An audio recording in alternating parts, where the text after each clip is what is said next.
Good morning, everyone. Hello to those of you joining online. Welcome back to day 2. Thank you, everyone, for joining us for breakfast and chatting with our exhibitors and our student posters. We're really grateful that all of you guys are here today, and we have all these organizations sharing what they do with all of us. Today, I do want to introduce my co-MC, Steph Mayfield. Well, thank you, Erin. Hello, everyone. I'm Stephanie Mayfield, and I'm the director of the West River Area Health Education Center out in Rapid City. And I'm so happy to be here and can't wait to kick off another great day of sessions. Yeah, me too.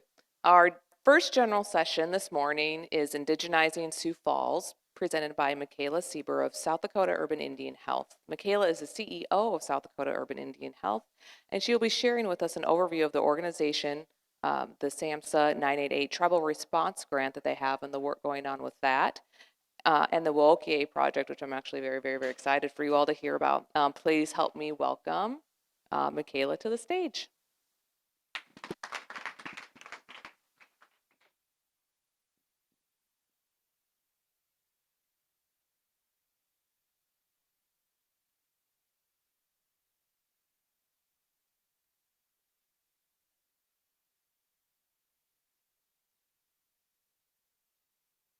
Hello. Anawashte. My name is Michaela Sieber. I am from Siston, South Dakota. I am an enrolled tribal member there at the Siston Wapton Oyate.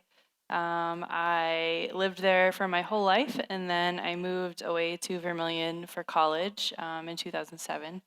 And I ultimately got my degree from SDSU. And then I got my master's of public health in 2016 from USD. So I have a background in public health.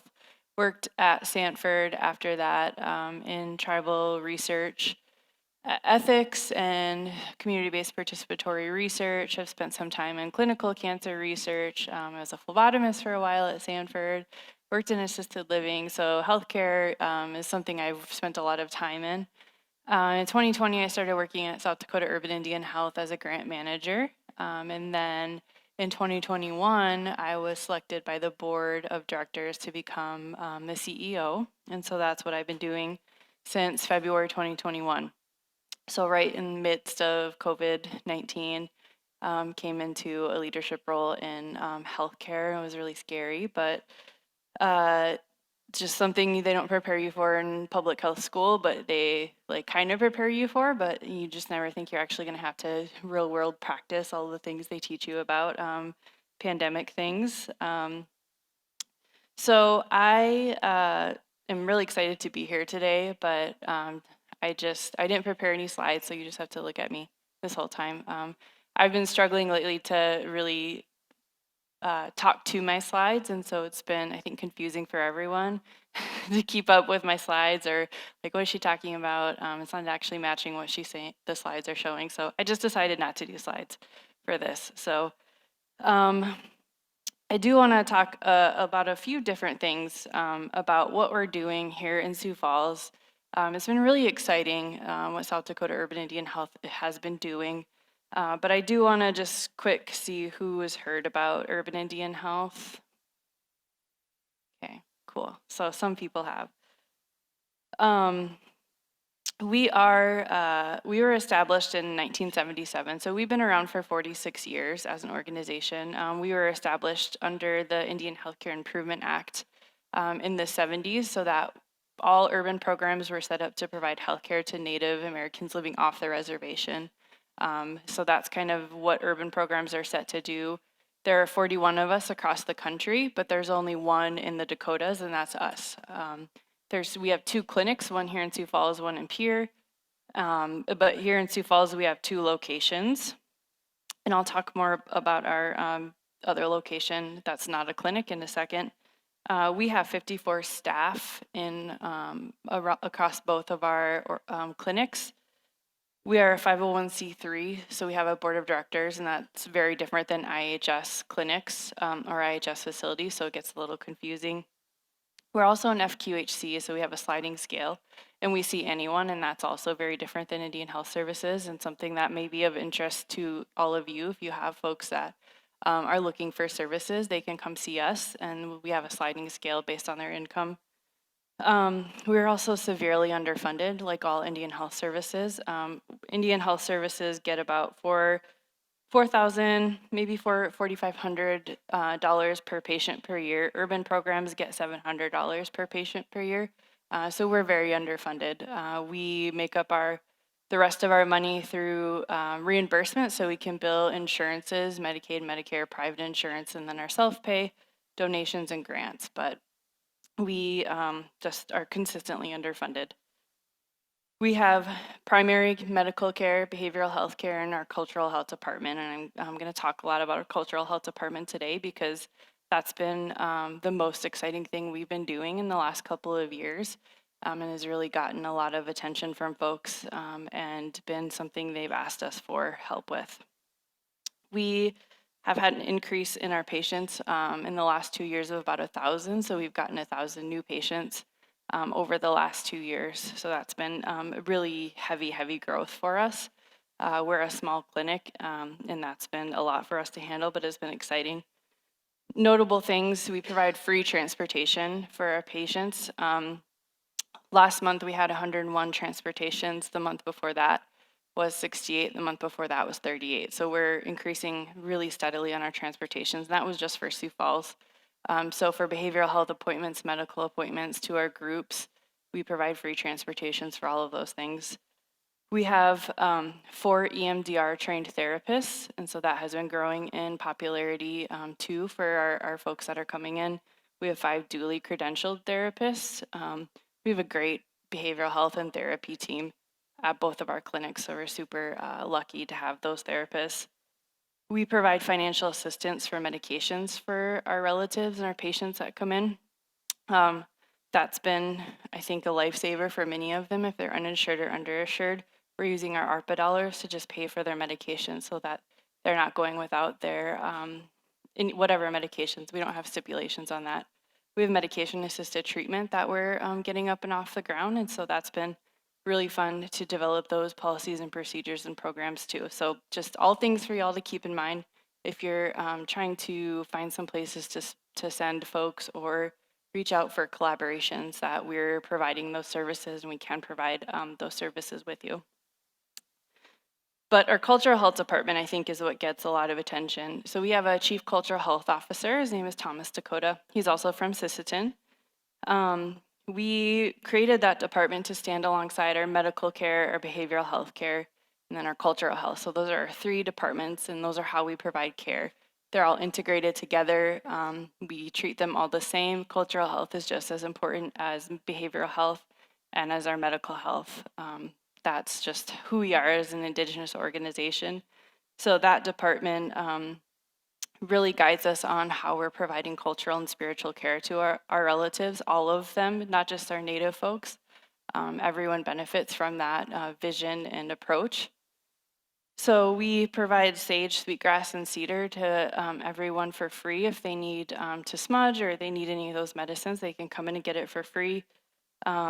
We have a cultural health nurse, and there's been times where patients have needed a prayer during a visit, and he has a hand drum and he can sing, and so he's gone into the appointments and done a prayer song with them during their visits, and that's been really important. We have a sweat lodge that we do every week on Tuesdays. We provide transportation to that too. We have Red Road Approach groups that we provide twice a week for free as well, and we have a lot of drug court participants that come over to that. We sit on the drug court. We have folks that go into the jail and provide that cultural support too in the jail. So we're all over the place. It's usually Tom too, and he's a pretty busy guy. Beading and sewing classes. We have language classes, talking circles. So our cultural health department is really busy, and those are all important pieces to our relatives that come and see us too, just as important as making sure their mental health and physical health is cared for.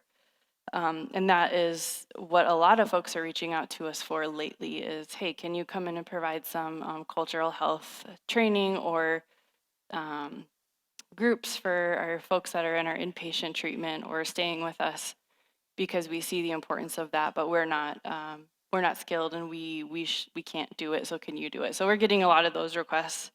But early 2022, we opened our location on 7th and Phillips Avenue.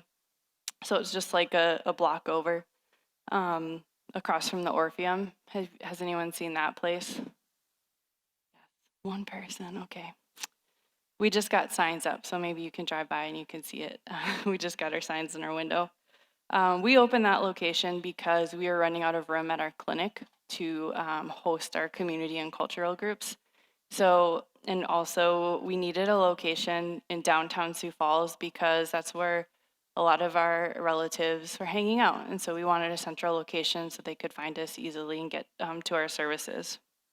So we opened that location. It's been about a year and a half. We hold all of our groups that I just mentioned are held there. We hold community events there. We held a Narcan training there, an MMIR, a Missing and Murdered Indigenous Relatives event there. We rent it out to community members or groups that need to hold trainings or some stuff like that. We let them use it. It's also a safe place for our relatives to come, fill up their water bottles, rest, get some food. We had someone who came and took a 3-hour nap there the other day, and that's all okay. We welcome everyone to come in and just hang out with us, smudge, eat, just be okay and be safe. So it's been really eye-opening for us to open that location and just welcome our Native folks back into central downtown Sioux Falls, where we are seeing them be pushed out from that area and that location. So I'm going to shift a little bit into our tribal response. We received earlier this year a tribal response 988 grant from SAMHSA, and that's been one of the pieces that kind of ties into the things I'm going to talk about today. So SAMHSA put out a call for proposals for folks to, put out ideas to increase response and awareness of 988 and for tribal communities. So we have a good relationship with the Helpline Center here in Sioux Falls, and so we thought that it would be a good fit for us to work with them and put a proposal in to see how we could increase the awareness of 988 and perhaps improve all of our processes and provide better services for folks around South Dakota. We got the grant. Do you ever just put in a grant and you're like, maybe not, and then you get it and you're like, oh man. So we got it. And one of some of our goals with that are to provide trainings in cultural awareness to the Helpline Center 988 staff so they feel adequately skilled and prepared when they're answering calls from Native folks, that they know how to respond in a good way, in a culturally appropriate way, and that they just know what to do. We want to help them update their tribal resource lists. Has anyone ever tried to call one of the tribes and get an updated information on programs and services that they offer? It's hard, isn't it? So we're going to work with them, utilize all of our contacts within our organization and across the state to make sure that's updated regularly. Amongst our staff, I think we have representation from all of our tribes. And when we have a question, we have a contact somewhere within that tribe where we can get it figured out pretty quickly. So that's one of our goals, is to make sure that's updated so that when callers are coming in from Pine Ridge or Sisseton, that they're able to give them the appropriate information back on where to go for help. We also want to make sure that we're providing direct outreach and marketing within tribal communities to make sure people are aware of the change to 988 and when to call, and just that it exists. Some of my staff at Urban Indian Health don't know about 988 yet, and so those are things we're going to work on, is just getting that awareness out. Last week, Serene Thin-Elk, she's our Chief Behavioral Health Officer at Urban Indian Health, went down to Yankton and did a training with some tribal folks there, and nobody knew about 988 or 211, and so she handed out a bunch of marketing materials there, talked to them about what 988 was, when to use it, how to use it. And so those are the things we're going to start incorporating and doing direct outreach to our patients too, to make sure they're aware of those services and with all the groups we offer, because we talk about heavy stuff at our groups. and making a welcome packet, providing these resources back out. And we'd also like to work on creating some tribally or culturally appropriate marketing materials that are going to resonate with our tribal communities when they see the marketing material. So that's our 988 tribal response project that we'll be working on. I'm really excited about it because I think 988 is super important, and sometimes it's the only thing that we can think to do in the moment. And so we want to make sure those who are answering the calls feel comfortable in responding in the culturally appropriate way, and that our tribal folks know who to call, because sometimes there's also no one else to call. 911 is too far away, and 988 might be the only option, but if they don't know about it, they're not going to call. So that's 988. Tribal response. We are in the midst of developing the training with the Helpline Center to go in there and provide that training with their staff. In talking about 988 tribal response, one of the things we've been throwing around there is a better response system when they're getting calls instead of sending law enforcement, or if there's just a better response. If it's someone from our team that could go check on folks if it's feasible. And so that leads me into the Wowokie project. Has anyone heard about the Wowokie project besides the USD people who are helping us with it? Someone else raised their hand. Okay. This is one of our most exciting projects that we have been working on. And I'm just, the next year of this project is going to be amazing. So if you haven't heard of it, now you have, and you can, I don't know, be aware of it now. So this is really developing from a response to the needs that we were seeing after being in downtown Sioux Falls for a year, and the things that we were seeing from our relatives coming in into our space and what they were needing, just what we were observing, driving around 8th Street, 6th Street, by the Bishop, by the Mission, those things, what we were observing. And also through another project that we're working on with the MacArthur Foundation to reduce the jail population for our Native American relatives. So overall, big picture, our goal with the Wowokie project is to reduce law enforcement interactions with our unhoused population and engage with their relatives on the streets, perhaps help some of them into another space, into treatment, into whatever resources that they're ready for. So I don't know if this is possible for some feedback, looking at maybe y'all, or if you can shout. I just want to do a check with y'all. What are some causes of homelessness? Poverty? I'm looking for 3 responses.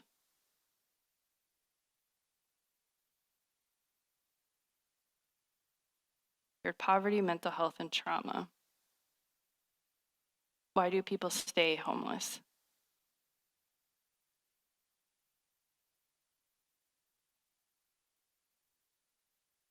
Lack of resources.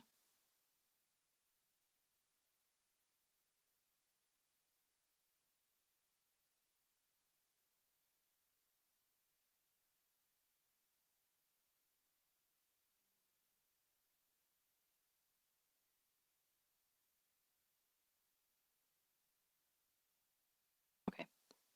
I'm going to come back to this and share some of the things we're hearing as we've been out and doing this outreach for a month. So in April of this year, we had some community conversations. We invited our downtown businesses to come in, hear about the project, share some of their concerns with us about the unhoused population that they're experiencing, just the interactions they've had.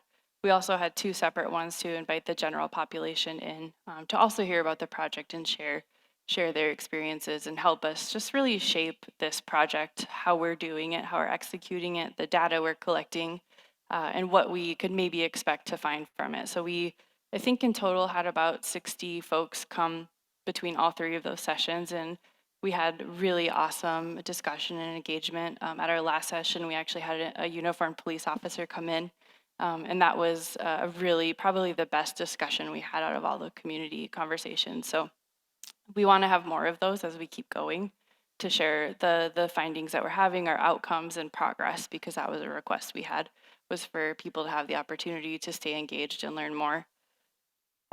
So since May 9th, that was when we had our very first shift. We've had 12 in the month of May. During the month of May, we were just focused on community engagement and awareness, letting people know who we are and what we're doing. We have teal shirts that we're wearing. They have our logo. It's a big feather. And then on the back it says, so Wo'okie means helper. And so on the back it has the definition of Wo'okie. And so if you see us out there, we're wearing teal shirts and there's like a group of us that might be hanging out somewhere. So if you see that, that's us. But during the month of May, we're working on just letting people know what we're doing, just engaging with our unhoused folks, telling them that we're from Urban Indian Health and what we're going to be doing, just building that trust. So that's what's been going on for those 12 shifts that we've been doing. And the shifts look like at least groups of 2. That will be a standard for us, as there's always going to be 2 people going out. We check in at the known encampments around downtown Sioux Falls, and we've been working with law enforcement throughout this process. So they are letting us know of some of those areas that we might not know of, but they know that there's some folks hanging out that we should go maybe check on. Has anyone noticed that there's not a lot of folks hanging out at Heritage Park anymore? Yeah, so we know of kind of some new areas, more hidden areas that that those folks are hanging out. There's also, I drive by 8th Street a lot because of the 6th Street construction that is just killing my commute. And there used to be on 8th in Indiana, like by those barricades, right by the Bishop Dudley, there used to be, if you drove by at night, there was like maybe 8 people just kind of tucked in at night. Did anyone see that? No one, okay. They're not there anymore. And so I talked to them on Monday afternoon and figured out where they've migrated to because of safety concerns. But so those are things we're noticing after we're out and about, that, there are safety concerns, but people are moving around. And so now that we know about different encampments and where people are hanging out, those are where we're going with our shifts. And sending people out. We're doing medical checks as needed. So we have a nurse who's on our Wo'okie team, an RN. She's doing blood pressure checks, blood sugar checks, assessing everything. She's one of our diabetes nurses too at our clinic. And so she's able to just really check in with folks and see what's going on. Social service support as needed. We have a lot of people who don't have IDs, and so we're connecting them with those resources around town that we know of on how to get IDs. Just providing water and snacks too. It's really hot out right now, and so we need to make sure our folks are staying hydrated. Appointment reminders. We have a lot of folks that we know come to our clinic and we're reminding them of their appointments, or they're reminding us that they need a ride to their appointment. And so we're making sure that they're on our transport list. Like, hey, you have this transport, be at the Bishop at this time. And so there's a lot of that communication. We're making appointments for them at Falls Community Health, at the county for Safe Home, just to try to coordinate all of those things. And so we're doing that in real time with them, making notes with our team, so we're able to drive around. Sometimes there's no way to contact folks unless you see them on the streets again. And so we're like driving around that morning, like, hey, you have an appointment in an hour. You are coming with me, and we're gonna hang out until your appointment so we don't lose you again. We are smudging with people. That's been a request too, if they're having a tough day, or handing out our sage or sweetgrass or smudge kits. We are taking folks to appointments and accompanying them so they remember what happens there at the appointments and what next steps are, making sure they get their medications and taking their medications afterward. We had one relative who, he was really sick. He thought he had allergies, but we were able to call back to Falls Community Health and found out that he had pneumonia. And so we went and picked up his meds for him. And got him his meds and told him how to take it. And then we went and checked back up daily after that to make sure he was improving. So those are the kinds of things that our team with our clinic care are able to do.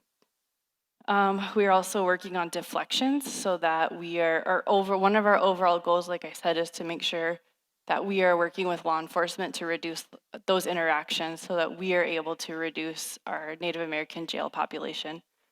We know that if people are in prison or jail, that their chance of bouncing out of whatever situation they're in is a lot harder. So if we can reduce that law enforcement interaction with a deflection of where we're maybe being called to help with an intoxicated relative instead of law enforcement, they're probably not going to go sit time if something happens, if it escalates, if they end up fighting with somebody or doing something else that happens when you're a little too intoxicated. We're also just hanging out and visiting. You might just see us sitting down and having a meal with folks, laughing. That's what we're doing too. That's part of our approach, is to just make those relationships and build that trust. So those are kind of what our shifts look like right now, is just working on that engagement, trying to follow up with folks, do some case management if we can. Sometimes it's really hard to manage all of those things that are going on in your life if you don't have somewhere to write down your appointments, if you don't have a phone to know what day it is, what time it is. We had one relative we were helping who had an appointment at 11 and it was 4 o'clock when we came in contact with her. And she asked us if we could take her to her 11 o'clock appointment. So we had to tell her it was 4, but we called the place and explained what happened and made a new appointment with her. But those are things that happen. And then people get so discouraged and feel so frustrated that it might lead to excessive drinking, and then what happens next, perhaps landing in jail for a little bit, and then you're back out on the streets in that same situation. So you're going to see us out on the streets a lot. We're going to hire some more people to be out doing more things. Sometimes we're out at 9:30 at night across from the bishop around that area checking in on folks. So just be aware. Teal shirts, that's us. Future goals is in June. It's June. So this month we want to have a phone number so that downtown Sioux Falls businesses, law enforcement, maybe some of our partner agencies, some of you in this room can call us directly if you have a relative that you think needs help, if they're intoxicated, if they're just passed out on the sidewalk, if you're worried about them, if maybe they don't fit criteria for coming into your space, but they need help and you don't want to call law enforcement because it's not quite at that level, you can call us and we can come check it out and see what's going on. We want to do more care coordination and case management. We'll hire a case manager for the Woki project. So we'll have a nurse, a case manager, a dispatcher type person, and then we'll have some more outreach staff specifically dedicated to this project to be out doing shifts like all the time and being able to respond to these calls. Our approach that I think has been successful, so we've all been doing it a month, but it's been successful, and I think it'll really help us continue to be successful, is we're no judgment. We don't care if our folks are intoxicated. We don't care if they're sipping on their bottle while we're talking to them. We don't care if we walk up and they are lighting up a joint as we're talking to them. Those are things we don't care about. We want to make sure that they're staying hydrated. We're asking when was the last time they ate, or are you sleeping tonight? Is there anything you're worried about or that you need help with that we can help you with? And so those are things we're trying to get across to them, is that we truly don't care, the things that you're doing. We just want you to be safe while you're doing them. And that's harm reduction approach. So that's a huge public health approach. I'm sure you're all familiar with it too, harm reduction. Everyone is truly our relative, and they are actually, because once you start talking and introducing yourself, so many of the folks we're meeting are related to the staff that are out. They're all from the same tribe, same community, and they have the same relatives. So we are related figuratively and literally with a lot of these folks. We're not trying to change any of them. Anyone we encounter, our goal is not to make anyone live a certain way, become sober, follow a certain path. And so many, it's funny that they'll apologize for being drunk or like, sorry, I'm going to go over here and drink. And, we explain to them, we're not trying to make you do anything. We're just trying to make sure we're here and we care about you and we want you to be okay. And so we're not trying to change anyone. And that's just something we'll continue to do, because whenever they might be ready to make a change or do anything, they know that they can trust us to help them with that whatever that might be. Kindness. We greet everyone we come in contact with a handshake and an open heart. When we leave them, we shake their hands when we leave too. That's huge in our culture, is to shake hands and leave with shaking hands. That's huge. That's what we do. That's just common. And so that's what I think has made a huge difference, is that we're not afraid to walk up to folks and shake their hands and sit down and just get to know them. So when we walk up, we've had interesting requests from folks to train. I think some of the questions are from businesses. Can you do a training on how to talk to folks? So like so we're struggling with that, because we just walk up to folks and say, hi, I'm Michaela from Urban Indian Health. How's it going today? And that's it. So we don't do anything special. And so that's just what we do. So but it's a request we're getting. So we're thinking of, different trainings we can offer to businesses and our partner agencies to just show, I guess, how we're interacting. But so if anyone wants to know, that's the magic, is we just walk up and say our names, where we're from, and we shake their hands. Humor. Humor's huge with Native Americans and a lot of other cultures. So we sit, we hang out, and we laugh, and we tease each other, and we let them tease us, we tease ourselves, and that's important. It's really important to be able to laugh, because sometimes that's all we have with them, and that's all they have, is to find humor in the situation that they're in. Culture. We've been asked, why will your approach work? Why is your approach working? And I think it's culture. We'll have mostly Native staff going out and doing this work. And there's a huge representation of Native folks who are unhoused and who are experiencing our criminal justice system the way they are right now. So that culture is already taking us a long way and easing people when we approach them and they see a bunch of Native folks, being able to help them. And the ability to have sage and sweetgrass and a shell and smudge and pray with them is also a huge win. And so that's something I don't think they've seen before, is knowing where to get sage, or, hey, do you have any sweetgrass? And we have it in our vehicle and we can go get it for them. And that's something folks don't have access to in the city a lot of times, is going and being able to just pick some sage and sweetgrass. So that's our approach. I don't think it's very difficult. We are all trained in de-escalation, situational awareness, QPR, first aid, CPR. We'll have an AED with us. We have Narcan on us. We know how to use Narcan. But we know that people might get frustrated with their situation and be rude. That's okay. And we actually haven't ever had anyone be rude to us or treat us disrespectfully.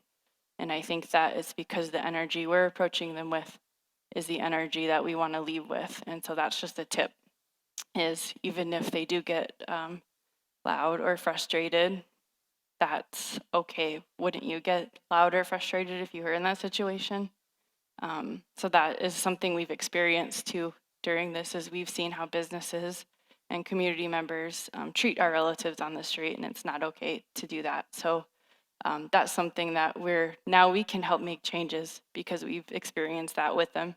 And we're just trying to help, and businesses have kicked us off their property and been rude to us when we're trying to advocate for our relatives. So that's just a tip. We're being kind. We're just being ourselves. And that's how we're making success happen. Some other things we're seeing, obviously a huge overrepresentation of Native Americans out on the streets. Heavy alcohol use. That's been very, very common. Alcohol use. We haven't seen a lot of other drug use. I don't know if we're just not seeing it at the times we're out, but it's alcohol use. Uneasiness with our shelters. Some are banned. And so we are able to kind of check who we're encountering and if they're banned from actually accessing our shelters. And, you know, where else can you go if you're banned from our shelters besides the streets?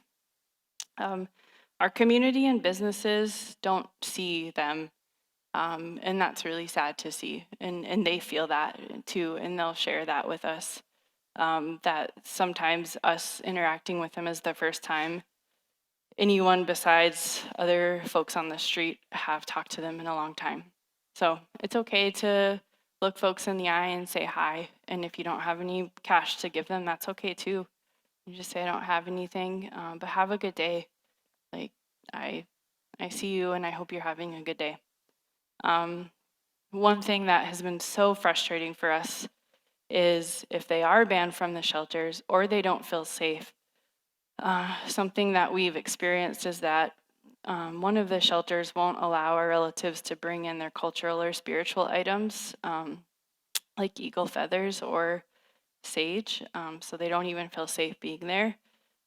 Their only option at times is the street for that like acute need to stay somewhere before they can get an application into some of the longer options. You know, it takes a long time to process something. It can take weeks for a background check to come in or get in at the county with some of their programs. So sometimes the only option is the street, which can lead to a trespassing charge or something else. You know, you drink, you get in a fight, law enforcement's called, you end up in jail. So that's something that we are really, really struggling with. We ask everyone we encounter, where are you staying tonight? Why aren't you staying at the Bishop or the Mission? The stories we're hearing are really awful. And so we need some more options as a community. So that's something we're looking forward to trying to troubleshoot. But I think that our community just assumes everyone can go to all of the shelters and there's not a problem.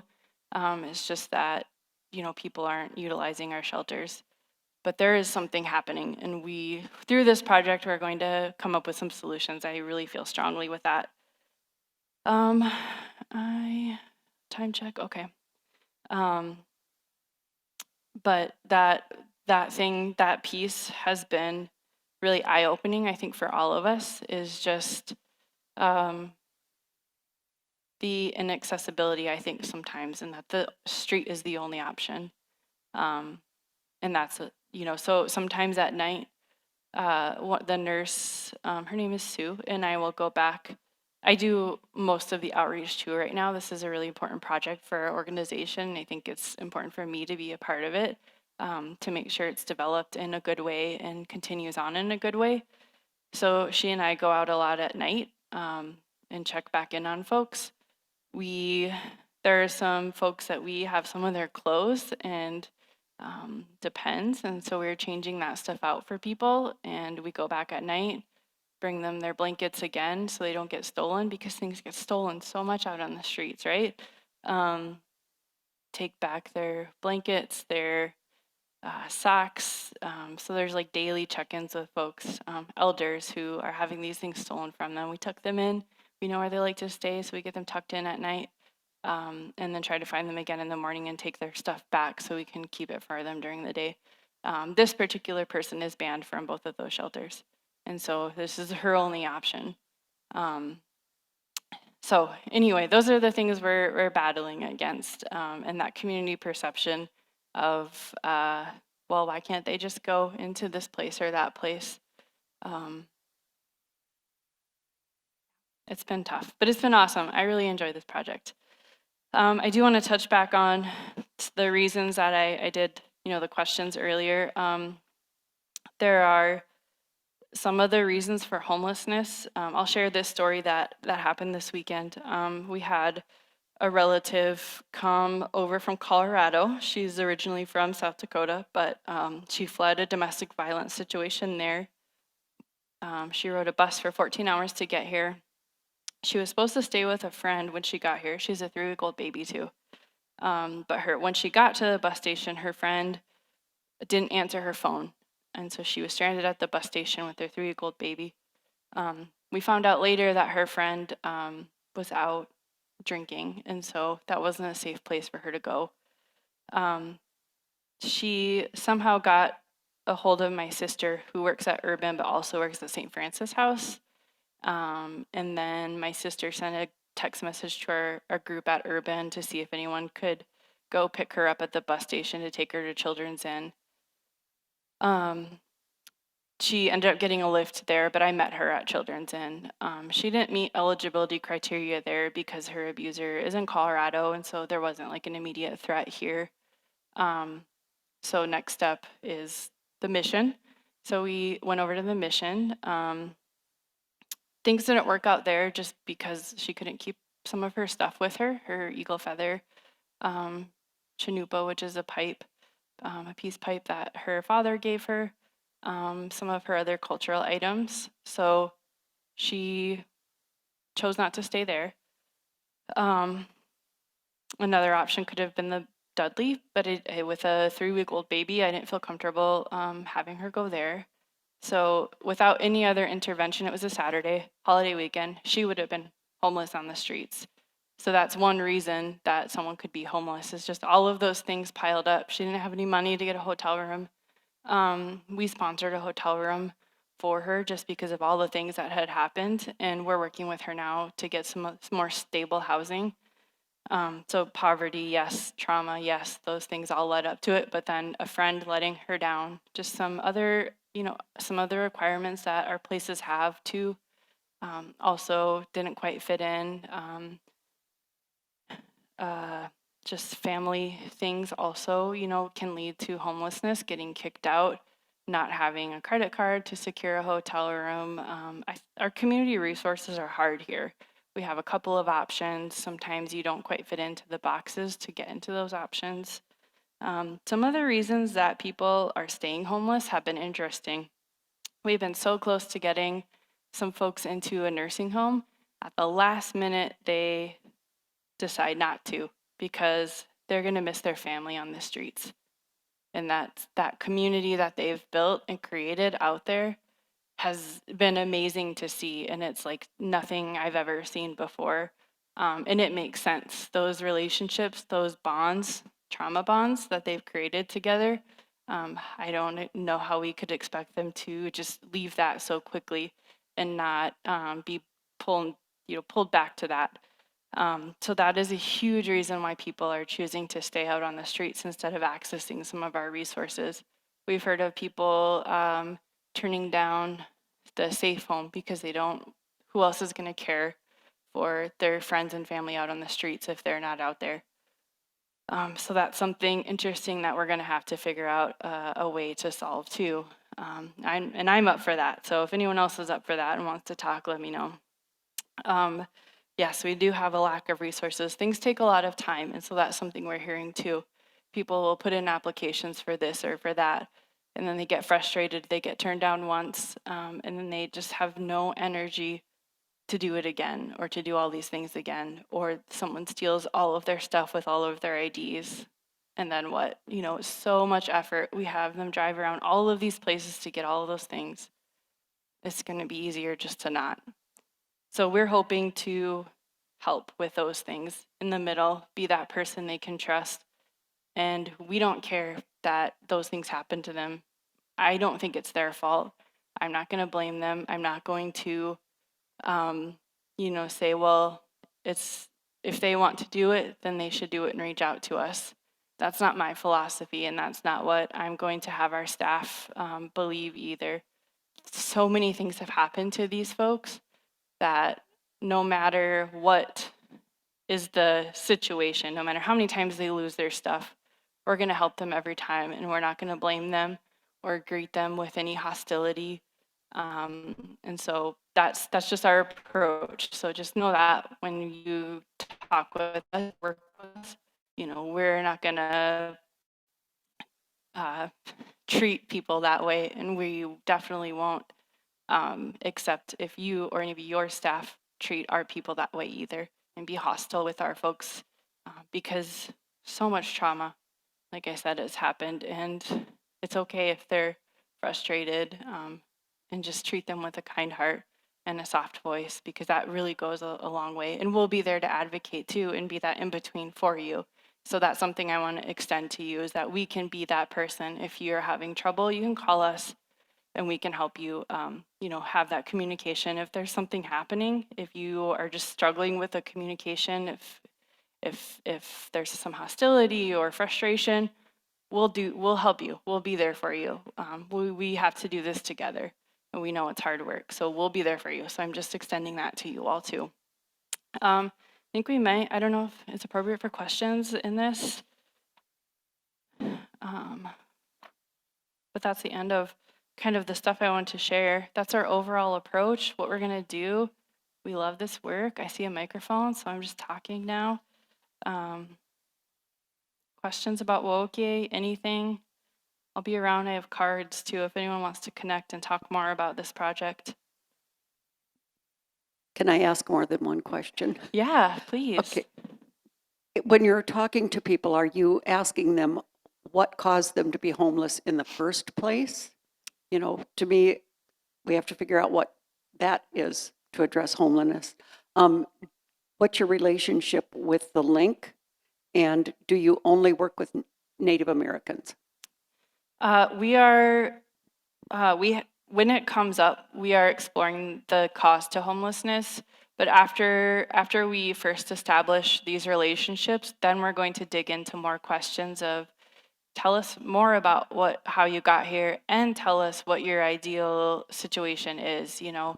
We think we've set up all these structures, the link, the Bishop Dudley, the mission, St. Francis House. We've set all these structures up, but do we know that those are what is needed for our folks? And so once we get past a little bit more of this trust building and engagement awareness, we'll be digging more into those types of questions of the causes of what the best solution is for you. So maybe at the end of this, we can create, Urban Indian Health can create the best housing or best shelters for the things that we're, our relatives are experiencing.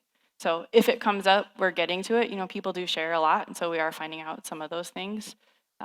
Just substance use that they couldn't get under control, coming out of jail or prison without a good solution, and they've just stayed there, trying to move here. Things aren't working out. Those are some of the things we've heard.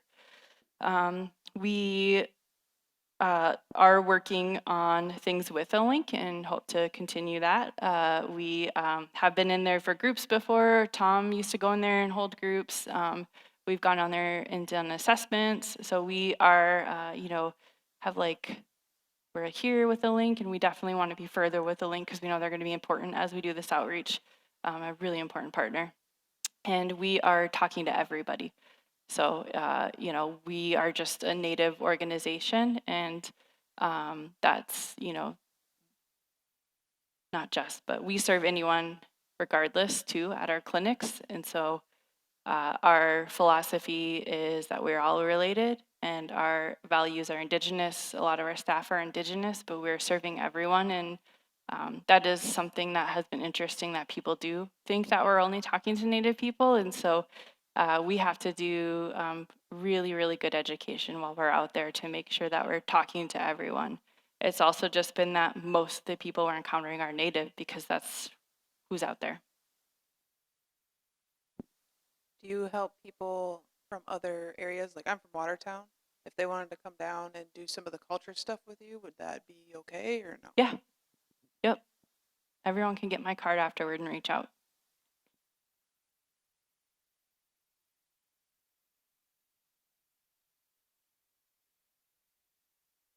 So as you're interacting with the shelters, are you finding the possibility of changing some of these policies that are pushing out our people? Because, we talk a lot about bringing people in, but we have these policies and procedures, we have these rules in place that push them out and force them onto the streets. Are you making any kind of headway in that regard with changing some of those? That would be amazing. We're hoping that throughout this, we can have those conversations and see where they go.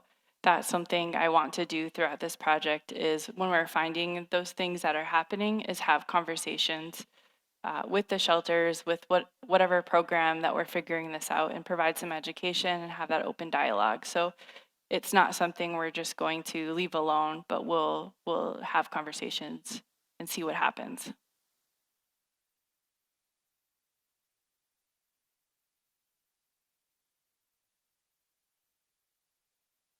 Are you accepting donations for anything for any of your programs like socks, blankets, anything that you Yeah, need or don't definitely. accept? Those things are huge items that we get requests for all the time, actually. So those personal care items, socks, blankets, I mean, shirts, trying to think what else, menstrual products are something that people are asking for, lotion, chapsticks with it getting hot. So yeah, we request, if anyone has items they want to drop off our downtown location at 7th and Phillips. We have our logos on the outside of the window. You'll see it there. Thank you for asking.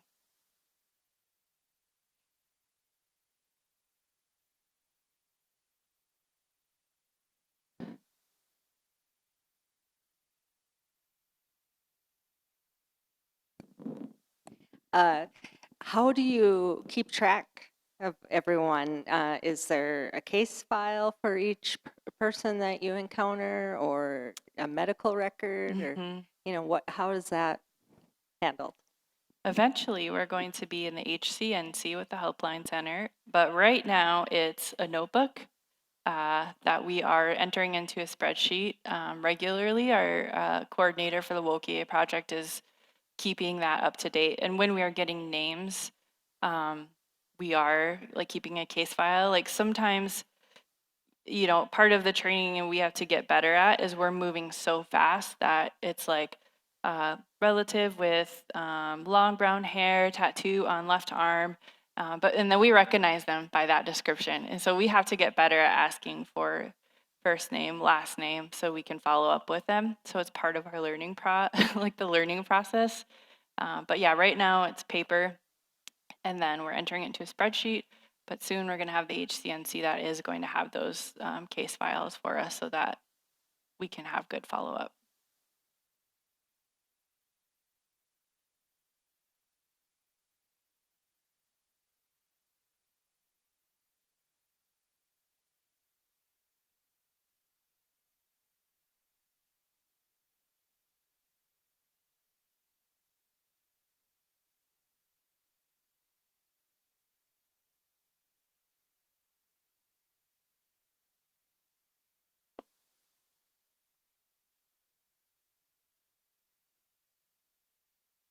All right. I'm going to have, if there's no more questions, I'll be around. I'll have some cards if people want to follow up. Thank you.